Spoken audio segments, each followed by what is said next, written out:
सभी विद्यार्थियों को मेरा नमस्कार। मैं आपका हिंदी अध्यापक जसवीर कुमार। तो हमारा जो क्षितिज गद्य खंड का जो अध्याय है नेताजी का चश्मा, आज हम इस वीडियो में उसका जो सार है उसको करेंगे। तो सभी विद्यार्थी ध्यानपूर्वक देखें। लेखक कहता है कि हालदार साहब कंपनी के काम से उस कस्बे में से गुजरा करते थे। तो सभी विद्यार्थी ध्यानपूर्वक देखते रहें कि इसी के बीच में से सारे के सारे जो क्वेश्चन हैं, जो एमसीक्यू आपके बनते हैं वो इसी में से बनते हैं, जो अभ्यास के बनते हैं वो भी इसी में से बनते हैं। तो देखिए, लेखक कहता है कि हालदार साहब कंपनी के काम से उस कस्बे में से गुजरा करते थे। तो कस्बा छोटा ही था, पक्के मकान बहुत कम थे। आपके पास एक प्रश्न बनता है कि हालदार साहब कस्बे में से कब गुजरते थे। तो उसका जो उत्तर है वो हर 15वें दिन। मकान बहुत कम थे, वहाँ एक छोटा सा बाज़ार भी था। कस्बे में एक नगरपालिका भी थी। नगरपालिका ने नगर के मुख्य बाज़ार के चौराहे पर सुभाष चंद्र बोस की प्रतिमा होती है मूर्ति लगवा दी होगी। मूर्ति को देखकर लगता है कि यह किसी स्थानीय मूर्तिकार से बनवाई गई होगी। शायद कस्बे के स्कूल के ड्राइंग मास्टर मोतीलाल ने इस मूर्ति को बहुत कम समय में बना दिया होगा। नेताजी की यह मूर्ति टोपी से लेकर कोट के दूसरे बटन तक थी। 2 फुट ऊंची यह मूर्ति बहुत सुंदर लग रही थी। मूर्ति को देखते ही दिल्ली चलो और तुम मुझे खून दो का नारा याद आने लगता था।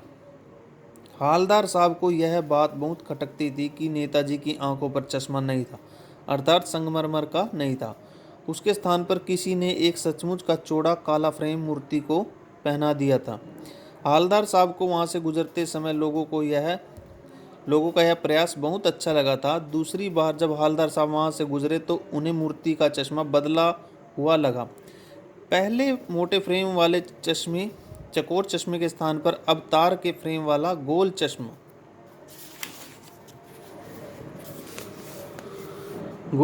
था। तीसरी बार हालदार साहब वहां से गुजरे तो प्रतिमा के चश्मे को देखकर हैरान रह गई। उन्होंने सोचा कि यह विचार तो बहुत ही अच्छा है कि यदि मूर्ति के कपड़े नहीं बदले जा सकते तो चश्मे को तो आसानी से बदला जा सकता है। हालदार साहब के मन में जिज्ञासा उत्पन्न हुई कि चश्मा बदलने का रहस्य क्या हो सकता है। चश्मे को बार बार कौन बदलता है। उन्होंने अपनी जीप रुकवाकर चौराहे पर बैठे पान वाले से पूछा कि नेताजी की मूर्ति का चश्मा कौन बदलता है। पान वाले ने बताया कि यह फ्रेम कैप्टन चश्मे वाला बदलता है। यदि मूर्ति पर लगा चश्मा किसी ग्राहक को पसंद आ जाए तो वह चश्मा ग्राहक को देकर उसके स्थान पर दूसरा फ्रेम लगा देता है, किंतु वह नेताजी की मूर्ति को बिना चश्मे के नहीं देख सकता। जब पान वाले से पूछा कि मूर्ति का ओरिजिनल चश्मा कहाँ गया तो उसने बताया क्योंकि मूर्ति बनाने वाला ड्राइंग मास्टर चश्मा बनाना भूल गया था।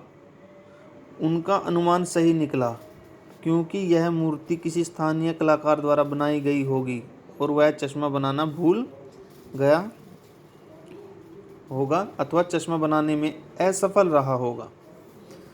हालदार साहब के मन में जिज्ञासा पूर्णतः शांत नहीं हुई। उसने पान वाले से फिर पूछा कि चश्मे वाला नेताजी का साथी था या आज़ाद हिंद फौज का भूतपूर्व सिपाही था। पान वाला हंसता हुआ बोला, वह तो लंगड़ा है, फौज में क्या जाएगा। वो देखो वो आ रहा है, उसका कहीं फोटो वोटो छपवा दो। पान वाले का यह मजाक भरी बात हालदार साहब को अच्छी नहीं लगी। किसी देशभक्त की हंसी उड़ाना अच्छी बात नहीं है। हालदार साहब ने देखा कि एक बेहद बूढ़ा मरियल सा लंगड़ा आदमी सिर पर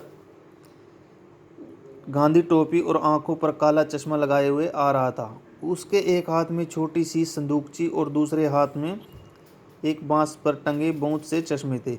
वह फेरी लगाकर चश्मे बेचता था। हालदार साहब पूछना चाहते थे कि उसका नाम कैप्टन कैसे पड़ा, किंतु यह जानने की किसी को फुर्सत नहीं थी। उस दिन के बाद कई वर्षों तक हवलदार साहब आते जाते नेताजी की मूर्ति पर विभिन्न प्रकार के चश्मे देखते रहे। बिना चश्मे की मूर्ति उन्होंने नहीं देखी। कुछ समय पश्चात हवलदार साहब वहाँ से गुजरे तो देखा कि मूर्ति के चेहरे पर चश्मा नहीं था। पूछने पर पता चला कि कैप्टन की मृत्यु हो चुकी थी। यह सुनकर हवलदार साहब निराश हो गए और जीप में बैठकर चले गए। वे जीप में बैठकर सोचने लगे कि इस देश का क्या होगा जहाँ के लोग देशभक्तों की बलिदानियों का मजाक करते हैं और स्वयं बिकने को तैयार रहते हैं। कुछ समय पश्चात हवलदार साहब जब बाजार से गुजरे तो उन्होंने निश्चय किया कि वे नेताजी को बिना चश्मे वाली प्रतिमा या मूर्ति की ओर नहीं देखेंगे, किंतु चौराहे पर आने पर वे रुके बिना न रह सके।